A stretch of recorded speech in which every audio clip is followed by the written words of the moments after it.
I think I react to my surroundings and it finds its way into my art. Nicole, welcome to Shape Your Pottery and share with me what's a commonly held belief in the pottery world that you passionately disagree with. Well, I thought about this one for a minute, and I think I would just say I don't know that it's a belief so much, but something that I see people doing, especially with social media. Don't compare your work to other people. Don't get down on yourself or think that you're not doing your best when you're looking at something that somebody else is doing. And also don't put so much stock in social media as a follower count as a measure of success. I think everybody's kind of existing in their own little worlds, and social media gives us a really narrow worldview. So at least in if you're looking at things in terms of follower count. Definitely agree. So tell me a story how you got started making pottery.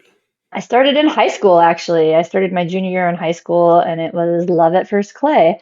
And I've been sort of chasing after it on and off ever since then. So, I yeah. also started my junior year of high school, so that's very interesting. Although it wasn't love at first clay for me. It took a No? little while.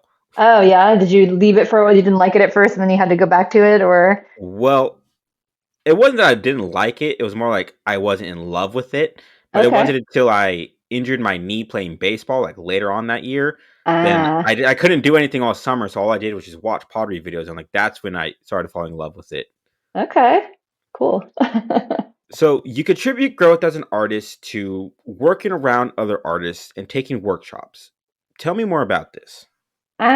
Well, I think that I can't speak for everybody, but I think we're generally inspired by being out in the world. And creatively, it's really easy to get obsessed with certain style or process, at least for me. So I can get really like laser focused on something and, you know, spend a lot of time alone in the studio. I found that forcing myself out to take workshops and hang out with other artists really encourages a dialogue and exchange of ideas, and it forces you to try new things, not to be so niche down. I mean, ceramics is one of those mediums where there are countless ways to do the same thing and so many different techniques. Like I've been doing it for 30 years and I'm still learning new things all of the time. So I think that's taking workshops and spending time with other people can only help you.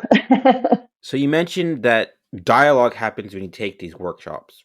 Tell me more about this dialogue. Oh, I mean, I think just sharing of ideas, seeing how somebody's doing something that you wouldn't necessarily think to do yourself, asking them questions about how or why. And just, human contact, I think, is helpful just to have like basic, hey, how are you? Where are you from kind of conversation. You just learn about other people. And I don't know, it's a good way to connect, keep us grounded. Absolutely love that. Shape Nation, the more you get around other artists, other potters, the easier it becomes to get new ideas and to actually start expanding your work even more. Absolutely love that. For sure. So now, over the last 20 years, you have dreamed of making a community pottery studio, and now you're finally making one in Portugal. Tell me the Mhm. story about this. Well, it's a long story, but to do the Cliff Notes, I, in my early 20s, went to Sanibel Island with an ex-boyfriend's family and found this really cool artist collective that was all housed under one cute little craftsman bungalow house, and all of the artists pitched in and helped keep the place running and took turns, opening the doors or merchandising. Everybody had their own dedicated display space, and I just thought it was a really cool model of community coming together. And as I had different experiences with the arts or just in life, I worked for a decorative painter when I lived in Connecticut, and she had a studio in this old, like, kind of from the outside dilapidated looking warehouse space, but inside there were just these amazing artist studios and art all over the walls and cool gatherings that the collective artists would put together. So just kind of seeing that and then working in what became a corporate job. I'm getting off topic anyway. I had a lot of experience just doing things that brought people together and arts adjacent stuff. So I've been just thinking about it. And as I've had different jobs and different experiences over the years, the model of what I want has sort of evolved as well. And we wanted to do this here in Oregon on the Oregon coast, but the United States is kind of cost prohibitive, especially with the cost of healthcare. So in 2016, we started looking outside of the US and we had like a fairly long short list of places and eventually over the years narrowed it down to Portugal. And in 2021, I actually was listening to a podcast about living in Portugal, and this ceramic artist was interviewed. And I just thought to myself, God, she sounds really cool. Like, I want to talk to her. I don't know this part of Portugal. We hadn't narrowed in on like where specifically we wanted to be. And so I reached out to her. just to say like, hey, would you be willing to talk to me? And long story short, 3 months later, I was in Portugal, staying with her and her partner, sharing her studio space, exchanging ideas and knowledge. And we realized that we both kind of had a really similar pathway and dream. So for the past 3 years, we've been talking about that and sort of landed on opening this place in Portugal together that will have a space for local artists to have memberships because, as we all know, ceramics equipment is expensive and electricity is extra expensive there. And so it's really hard for people to have their own studio spaces. So we want to offer something for members. We want to offer classes and workshops for people that are just interested in learning more about ceramics, especially some of the traditional Portuguese techniques that are sort of, well, Mayalica is really popular because they're known for their tiles, but there's some other cool techniques that are sort of getting lost as the elder artists are kind of passing away and taking their secrets with them. So sharing that and then having a resident space for artists and a gallery for people to show their work that they make there and just a place for people to come together and have open studio and all of the things that we're talking about, experience that community and learn from each other and grow together. So yeah, we're doing it in Portugal. We're moving actually almost a month from today. We're leaving Oregon on August 20th. We're driving cross country and we're flying to Portugal on August 31st. Absolutely love it. Hopefully, I can visit it one day. I What were hope you so. What were you feeling when this opportunity finally came about? It's really exciting. It feels kind of surreal, honestly. I've been thinking I'm kind of a long game person. I think about things for a long time before I do things. I'm a real like neurotic planner. So the whole thing has been, we started this in 2016. We converted our garage to an Airbnb in 2019 just so that we could start saving some extra money to be able to go. It's been all of these little tiny baby steps. And then like last November, I feel like we hit on the gas pedal with accelerating the whole process. So yeah, I mean, it's exciting. It still doesn't feel real, but we actually have been talking. It's going to be a nonprofit association. So we've been talking with two different cities in Portugal in the Silver Coast area, about an hour north of Lisbon, about having a partnership with the cities to do some kind of work trade where they would provide a building for us. And in exchange, we would offer art classes for kids or opportunities for local artists to show and sell their work, learn about the business side of the process, kind of create an international clay hub. And we have two cities that are really interested in the project. So it's kind of cool to see that after all this time, when you start putting it out there, that other people recognize that it's a worthwhile endeavor and something that's worth investing in. So I'm really excited to see how the next 6 months to a year go. I feel like we're on the roller coaster now. Absolutely love it. So let's talk about your pottery. Can you tell me the story how you started making the pottery that you make today? Sure. So I am a painter and a potter, and I kind of over the last couple decades have vacillated between the two. In 2020, I was doing both, and I was on this like deep cityscape dive for like 6 years. I think it was, I don't know, I think I react to my surroundings and it finds its way into my art. So Portland was having like a big building boom. I had been traveling a lot for work. I had been to a lot of really different big cities, and I was on this like crazy chaotic, very full cityscape sort of thing. And at the end of 2019, I was pretty burnt out on it. I was doing a lot of art festivals all over the Pacific Northwest, traveling just like several shows a month. And people love the cityscape work, both in the paintings and on the clay. But it was really hard to sell it. And I was really frustrated and I was really burnt out. And when 2020 happened and kind of forced us all to kind of hit the pause button, it was great because I could actually like take a break from making the things that I had been making and that I had been juried into shows for. And I decided that I was just going to make new planters for all of my house plants. And I started doing that and I started posting them online and people really liked them. So that was kind of the thing that set the trajectory for the leafy planty things. I've always been into plants and gardening and house plants. And if I go back through sketchbooks all the way to college, you can kind of see this theme. It kind of goes back and forth between like botanical and like rigid architecture. My brain seems to shift between the two. And I guess right now I'm deep back into the botanical. Absolutely love it. So you are inspired by travel and people watching. Tell me more about this and how this impacts the way you make your own pottery. Sure. I realized that you found this on my About Me page and I need to update it. So that was really when I wrote that. I think I was doing a lot more with the cityscape stuff, but I will say, so I still carry a sketchbook and a journal with me everywhere. I think that travel If we can put our phones down for a second and like not get sucked into the free TV on the airplane, I think it can be really meditative. And it's just a great way to, you know, think, be alone, interact with people. I feel like travel me is so much cooler than regular me. I'm so much more outgoing and can just start conversations with people. And like I love to sit at an airport bar and just like figure out where people are coming from and going to and like what their story is. And I find that, it works its way into my journals and my sketchbooks. And ultimately, I work out my ideas in those quiet traveling times. So sometimes I revisit those moments and they find their way into my artwork in one way or another.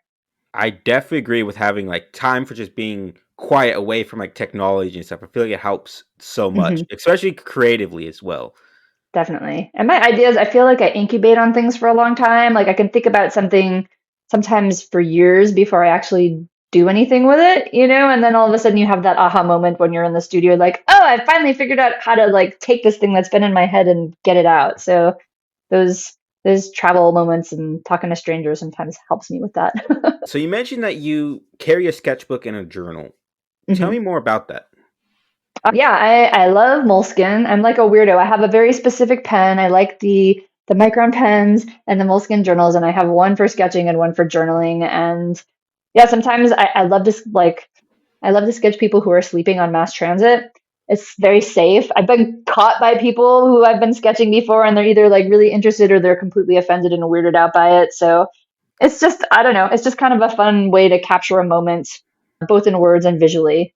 Sometimes I can look back through sketchbooks that, like when I went into Thailand, how long ago was that? Like 14 years ago, I went to Thailand, but I have all of these sketches of people that I saw and met there and just places. And I can look at that and it's almost more memorable than the words that I wrote while I was traveling there. It kind of takes you back. So it's kind of a nice way to connect and be present in your surroundings, um, capture a little moment. Do you think everyone should start using a sketchbook?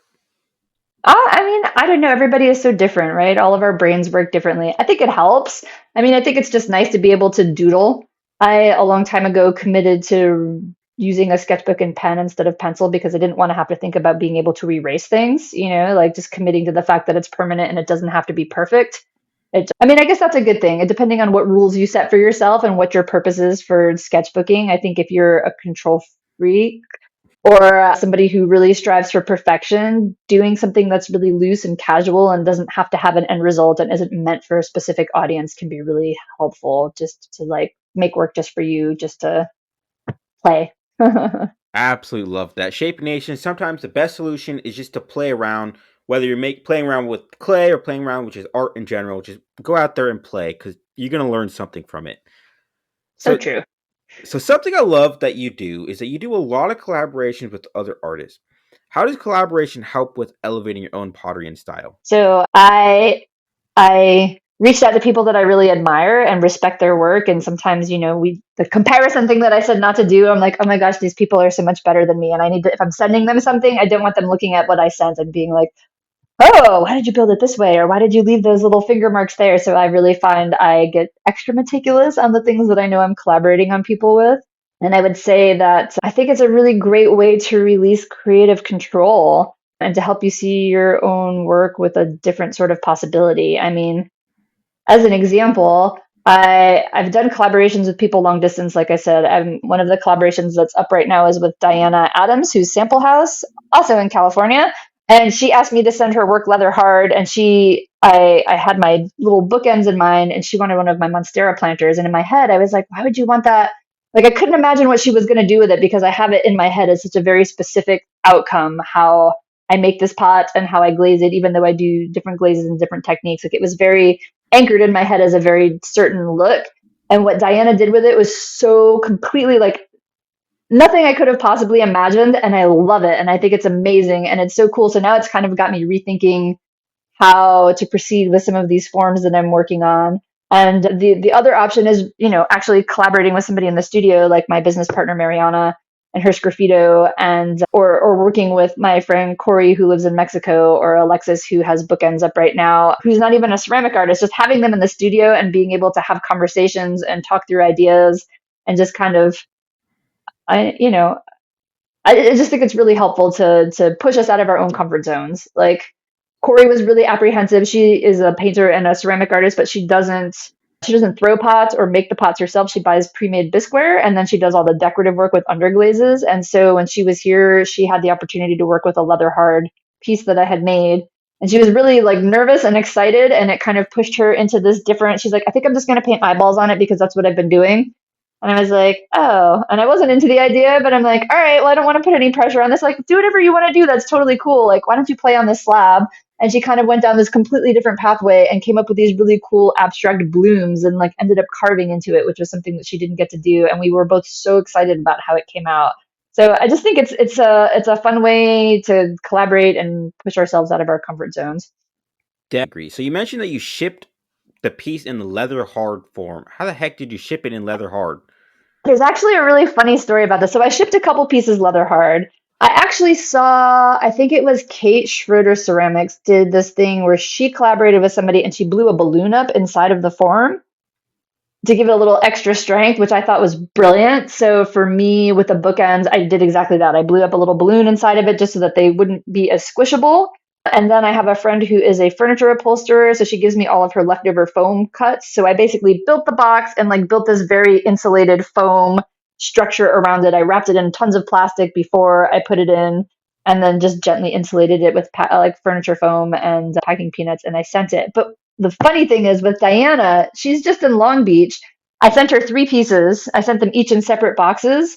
And the week before I had sent hers out, I sent out three other packages. Two were collaborations and one was to a customer. And somehow I accidentally double printed the labels for the three I had shipped the previous week. So when I went to go ship Diana's, I didn't realize that her labels had fallen onto the floor, and I just grabbed the three that were on the printer and cut them and put them on the boxes without even looking at them. And then paid for expedited shipping to get them to her. And then when they weren't there, like they're in the system, and I'm like upset with the post office. And I went back and forth like a bunch of different times. And then I found her labels on the floor like 5 or 6 days later and realized that instead of shipping them to Long Beach, they went to Ohio, upstate New York, and Arizona. And those people, two of them didn't open them. They just went ahead and sent them back to her. And the other one had opened them and was like, did I agree to do a second set of bookends with you? Poor Tony Young. I sent them and he was like, I got your bookends last week, but now I just got this extra pair of leather hard ones. Was there like a conversation that I missed that we had? And I was like, oh my God, that's where they are. So he was nice enough to pack them back up and send them to Diana. But they basically like went all over the country and then back to the West Coast, and they were still leather hard and able to carve. So I'm feeling really, really positive about my pottery packing abilities. Absolutely love that. So now how can someone start collaborating with other artists, especially when they aren't really well known? I don't think being well known has anything to do with collaboration, honestly. I mean, when I started collaborating with people, I started with friends and coworkers. I had a totally different corporate job, but a couple of my coworkers were also artists, and it was just a cool way to get together and hang out outside of work and not think about work stuff, but just, get together and make some stuff and realize we had some similar ideas and see, like, how do we fuse your illustration and my ceramics? Or my friend Corey and I used to collaborate when she was here visiting from Mexico. So I think you can start collaborating with anybody. And yeah, I mean, if you really want to collaborate with a bigger artist or big name artist, I guess I'm using air quotes here, all you have to do is ask, you don't know until you do. And I think surely some people will say no, but you will be surprised by how many people say yes. So I think you just have to ask and hope for the best, like most things in life, right? Like you have to put yourself out there to move forward. Absolutely love that. Shaping Nation, the simplest thing that you can do is just to simply ask. And once you get that first one out of the way, all the other ones become a lot easier to ask. I love that. So now, can you briefly walk me through the steps you take when creating one of your pots? Sure. I mean, I think it depends on what I'm trying to make, which pot you're talking about, but most things come with like an idea that I think about probably for way too long. A lot of times I will sketch it out while I'm thinking about it and keep thinking about it while I'm making other things. But most of my work starts as wheel thrown. And then there's generally either some carving that happens or some slab built attachments, depending on which direction I'm going. I really love to carve things. So even when I make a slab of something and I attach it to the pot, I find I let it sit until it's a little more leather hard and go back and really carve into it. Um, And then I didn't used to do this, but I would say in the last 4 or 5 years, I've actually started doing glaze tests. Now that I'm making these sort of botanical forms that have a sense of movement and wrap around the pot, um, I'm really interested in the kinds of glaze, like the way that the glaze flows over those surfaces and how different glazes will interact to make something really drippy, but not so drippy that it's gonna, stick to the kiln shelf and break your pot. So yeah, I do a lot of glaze testing, and then when I'm glazing, it's a lot of layers. I'm using a lot of different glazes in different places and trying to overlap so that they interact in a way that does something cool and different. Yeah, it's not. I don't think I'm doing anything totally outrageous with my process. Absolutely love that. Great explanation of that. So let's talk about the business side of pottery. Can you tell me about the moment when you knew you were sorry? Wow. That okay. That was way off. So okay, so let's talk about the business side of pottery. Can you tell me about the moment when you decided to become a full-time potter? But I quit in 2012, and at that point, I was doing the art, but I was doing it as like a really small side hustle kind of thing, and I was freelancing. So from 2012 to 2022, beginning of 2022, I think it was, I had freelance clients, and I was doing my art on the side. And over time, you know, the art became more prevalent until they were like both half and half. And then at one point, the art in 2020, 2021, I was beginning to get to a place where I wasn't able to keep up with the demand, where people were wanting me to produce things more frequently. They were asking for commissions and special requests and when's your next shop update. And because I had this like 30-hour a week freelance gig, I was splitting my time 30 hours and 30 hours. And I just thought to myself, well, I have one freelance client left. If I walk away from that job, will I be able to replace that income with, you know, taking that 30 hours and putting it into the ceramics and putting it into the marketing? I'm very blessed to have a marketing and events planning background, public relations background. So I've been really able to apply that to my business and my business planning. So I kind of just thought about, could I do this? Could I actually promote myself and sell enough that I'm not going to be in a deficit financially? And so, yeah, I quit my last freelance client in 2022, and I've been full time since then. What were you feeling when you quit your last client? A relief and holy crap, what did I just do? Because it was an easy gig. It was a really, really easy gig and it paid me so well, but I was so bored with it. I had been doing it for 5 years, and I was doing social media for a tortilla company actually. And it was such a fun job, but it was also just like there's only so much you can talk about tortillas and like not and not be bored. There's only so many like taco and nacho how-to videos you can make. So it was fun, but it was a little nerve-wracking to walk away from it, especially when we knew we were moving. And my husband's like, "What are you thinking? You could have kept that job while we were in Portugal and like getting on our feet. You just flushed like a couple $1,000s away every month on this thing that was so easy." But yeah, I had to do it. I had to know if I could do it on my own, if I could make it go. What did you learn from your old job that you applied to your current business? Oh gosh, well, I mean, I feel like every job I've had has helped prepare me to be a business owner, especially in this case. Like I've been a retail store manager for decor businesses. I've done merchandising, I've done public relations, events planning, social media, content development. All of the things have really just helped me figure out that, you need to have a strategy, you need to think about a sales plan and looking at numbers, and how do you find your audience? I mean, I think there was a question, I don't know if it got lost or if it was one of the ones that got struck, but you had asked about connecting and selling your work, or maybe we just haven't gotten there yet. We might not have gotten there yet, but like having all of this background in marketing and sales has really helped me realize that like my art is not going to be for everybody. And if I want to sell it, figuring out who my audience is and trying to find those people and connect with those people is the best way to sell it. So I think I got a little off topic there. Sorry. How does one find their own audience for their own pottery? That's a good question. I mean, I think for me, it was a mix of doing shows and just like seeing what kind of people respond to your work when you put it out there. Early on, I spent a lot of time, like if somebody was to start following my account or comment on something or send me a message, like I'm kind of like a snooper. I go and I look at their profile, or if they have a link, I go and look at their website and I just see like, what are these people into? Like, what is the appeal, and then just kind of I do a lot of surveys now with MailChimp, or I do surveys in my stories just to kind of get feedback from people. But yeah, I think for me it was kind of easy because I was making planters and plants were having a boom. I mean, I've been making planters forever, but it just kind of worked out that people got really into plants right about the same time that I was trying to make a full-time push for this thing. So yeah, I think you just kind of have to pay attention to the people that respond to your work. So now, what do you think works well for you with being able to sell your own pottery? Well, like I said, finding your niche, finding your audience, and realizing that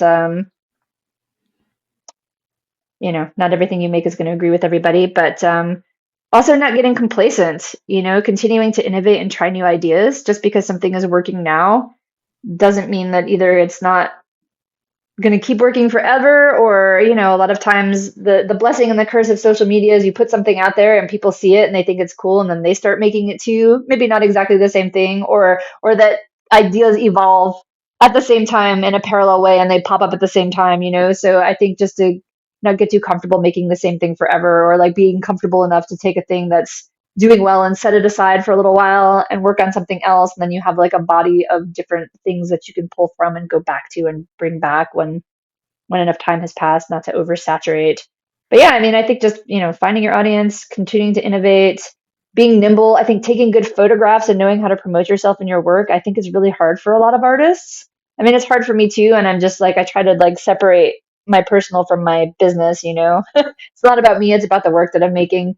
But I know so many potters who are so talented and so amazing, and they struggle because they are not comfortable promoting themselves, and they're not comfortable, or they don't want to take good photos. They just take a photo and there's like, it's not aesthetically pleasing, and it could be the most beautiful piece of work, but people might scroll right past it because it's not popping off the page at them. And trying to connect with people. I mean, I think anytime you have an opportunity to talk to somebody who's interested in your work and get feedback and hear their interpretation of it, and be a little thick-skinned about it, not take things personally, just like listen to it. I mean, some people just make comments that are callous and dumb, but I mean, there is a lot of people, more people are interested in, having a dialogue and making a connection. I feel like, especially, I don't know, showing the human behind the art and being a little vulnerable and transparent, I think that really helps people connect, especially when we're in a place where you can go and buy a mug for $5 at IKEA. Like somebody, oh gosh, I can't remember who it was, but I've seen a few different people post recently about these conversations that they're having in markets, like, why would I ever spend $80 on a mug or $150 on a mug? And like making people understand that it's like, hey, I'm one human, right? And this whole thing from start to finish is all made by my hands. And there's so many things as part of the process that people don't even realize, like reclaiming the clay, wedging clay, all the pieces that are part of the process that don't make it to completion. All of the years of education and practice and trying and things that go into that price point. So I think when you can connect with somebody in a real way, and connect with them to say like, hey, I'm a human and I'm doing this thing, they get personally invested in you and the experience of purchasing something from a maker. I mean, I jokingly say sometimes when I sell my art, I'm selling like a little tiny piece of my soul with every piece. But I mean, I think that's true. You sell a little bit of yourself with your art in a good way. I mean, not like in a sellout kind of way, but like people are buying a piece of you. They're buying a piece of the artist. They're investing in what you're doing. So just thinking about ways to make those real connections with people are really helpful. So you mentioned showing the human behind the work. How do you show the human behind your work? Oh gosh. Well, I guess on social media, it's much easier to put pictures of my art up there. But I've been trying more and more to force myself to be in front of the camera and show the process and show my goofy side, and when I talk about things, to not just show all of the good stuff, to show the errors and to show the struggles. And even with this whole thing, I don't post a lot about it in my feed, but in my stories, I will talk about the trials and tribulations of moving to a different country and planning a whole other business. And I have an email newsletter. I blog. I try to write at least one blog a month, if not two, and kind of blog about the things that are happening behind the scenes. So I will link to that in my newsletters. And just to try to really, like, if somebody takes the time to send me a message or to comment on something that I've posted, I really try to be diligent about. Maybe those exceptions where people are just saying dumb shit that, like trolls, you don't want to make time for those people. But the people that are legit interested in what you're doing, it's nice to connect. I mean, yeah. Absolutely love that advice. That was some excellent advice right there. So let's talk about discovering your voice. Can you tell me about the moment when you knew you were heading in the right direction with your pottery? That's a good question. I don't, I don't know that I guess when you say right direction, What context are you talking about? Like as a personally fulfilling, I feel personally fulfilled by my artwork right direction, or like financially lucrative right direction? What's For you personally fulfilled with your work. okay? I can speak to that. I think when I'm making things that excite me, I think early on, I was so focused on the art I was making being able to fill the gap for the finances that I was not making like really great stuff. I was making stuff that I was trying to make stuff that I thought would sell instead of making stuff that I was excited about. And as I've gone on in the process, I would say that, yeah, more and more, I just want to make things that make me excited. Taking an idea and exploring it through a bunch of different processes, you know. I think when I realized that I wanted to fuse functional and sculptural, that was kind of a big aha moment for me because I like the art of sculpture. I was in college, I spent a lot of time doing really large scale sculptures, and I think I got away from it because in my head I was like, well, if I'm going to do this professionally, it's a lot easier to sell functional wares, right, than it is to sell a giant weird elongated abstract human form sculpture. You know, but I think realizing that I can do both of those things together and spend a lot of time on them and just really geek out on the process. I mean, yeah, I would say falling in love with the process was a huge aha moment in terms of knowing I was on the right track. When you love what you're doing and it's all you can think about, well, maybe that's a little unhealthy, but it's kind of where I'm at. We call it the clay madness in my house. I'm having a clay madness moment. So Absolutely love that. So now, outside of being around other artists and taking workshops, you also contribute your growth as an artist to repetition. Can you tell me more about this? yeah, I mean, I think it's pretty simple. If you want to get better at anything, they say practice, right? So if you're having trouble on the wheel or you want to create the same form that's consistent and efficient, the best way to do it is to sit down and throw 50 or 100 of the same form or to make like, I don't know, I've been making these Monstera pots since 2020. And if you go back and you look at the early photos of them to how they are now, they've just gotten better and more elaborate. And it's the same idea. You can see where it starts, but you can kind of follow the transition of like how much more, I don't know, three-dimensional and curvy and organic the forms become. So I think, yeah, the more you do something, the more consistent you're going to be, the more you're going to find shortcuts to do it better and faster and not have problems when you fire it. So, and since we've been talking about meditation, I would say repetition is also kind of meditative, right? Like your muscle memory can take over after a while and you can actually really think about things. Like I said, I spent a long time thinking about other projects. There's one piece that was one of my collaborations that my friend Ryan came here from the DC area and threw for me last summer. And I carved it. I think I was done carving it in September of last year. And then I bisqued it and it's just been sitting on a shelf since like last September, October bisque. And I've been staring at it. Every time I'm in the studio, I'm staring at this thing because I'm like, how do I glaze it? You know, especially when you've spent so much time like carving a really detailed, intricate form. And then it's like, you know, like the glaze can either make or break the whole piece, and there's no, it's not like paint. It's not like you can go back and fix it, right? So I finally finished it last week. I finally finished it and fired it, and I'm so happy with how it came out. But yeah, repetition and just thinking about things and testing.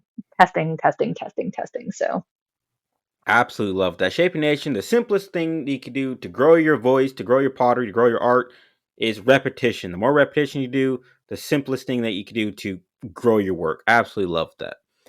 So now, what advice would you give to someone looking to discover their own unique voice with their pottery?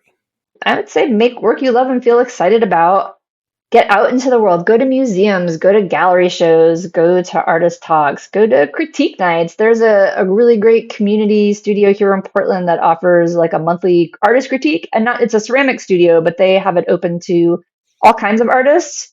And I went to a few and it was actually really interesting just to hear, again, it's that way to connect and get a different perspective on your work and get like really meaningful feedback from people, but just to experiment a lot and maybe don't think too hard about selling your work at first. Try to experiment with things until you find something that you love, and then if you feel like you really need to sell your work, then try to get it out there that way. But yeah. And falling in love with the process, I would say. I think a lot of times newer potters, myself included, when I was new to it, it's really easy to get frustrated if you spend a ton of time on something and it explodes in the kiln, or you know, any multitude. I could think of any multitude of like things that happen over the course of learning in pottery. There's so many ways that you can fail over. fail, I mean, but don't be discouraged by it and don't give up on it, and use it as an opportunity to like troubleshoot and figure out why it happened, and use that as a learning experience, because you'll always be able to take that onto a piece in the future. Like, oh yeah, the last time I did this, it blew up into a million pieces. So when I make this other thing, what can I do differently? Just, yeah, fall in love with the process, because you're going to spend so much more time making. And I would also say be inspired by other artists while you're out in the world and talking to people and seeing things. If you see an idea you like, it's cool to be inspired by it if you can do it and make it your own and not copy it exactly. I mean, I think there's not that much that's new in the world. So looking at what's out there and how to be inspired by it and make it your own and incorporate it into your own work is a really good way to start. Some excellent pieces of advice. I absolutely love that. Nicole, it's been great chatting today. And as we're coming to a close here, what is one thing you want to hammer home with my listeners today? I would just say remember to make time to play. Get out of the studio and have experiences, experiment, and maybe come to Portugal and stay in our art residency center next year. Absolutely I love had to that. say it. Nicole, it's been great chatting today. Where can my listeners go and learn more about you? Well Traveled Wares is my business name. So that's my website is welltraveledwares.com. My Instagram handle is well.traveled.wares. And yeah, those are the two best places to find me.